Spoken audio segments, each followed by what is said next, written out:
পনির বিরিয়ানির স্বাদ একবার পেলে বারবার বানাতে মন চাইবে। এই রেসিপিটা খুব সহজ, কম সময়ে তৈরি করা যায় এবং স্বাদ একদম রেস্টুরেন্টের মতো। ভিডিওটা শেষ পর্যন্ত দেখো, কারণ কিভাবে লেয়ারিং করলে তোমার বিরিয়ানির স্বাদ একদম রেস্টুরেন্টের মতন হবে সেটাই তুলে ধরার চেষ্টা করেছি। প্রথমে আমি বাসমতি চাল দিয়ে ভাত বানিয়ে নিয়েছি, এরপর পনিরগুলোকে হালকা ভেজে নিয়ে নুন হলুদ দিয়ে তারপরে আলুটাকে কষিয়ে নিচ্ছি।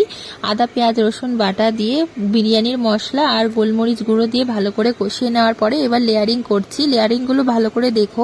আমি কিন্তু মোট 3টে লেয়ারে এই বিরিয়ানিটি বানিয়েছি। একদম নিচের লেয়ারে কিন্তু সেই আলু যে কষিয়েছিলাম তার ঝোলটা দিয়েছি, যাতে করে বিরিয়ানিটা পুড়ে না যায়। আর প্রতিটি লেয়ারে কিন্তু এরকম ভাবে আলু, পনির আর মিঠা আতর, কেওড়ার জল আর টক দই দিয়ে দিচ্ছি।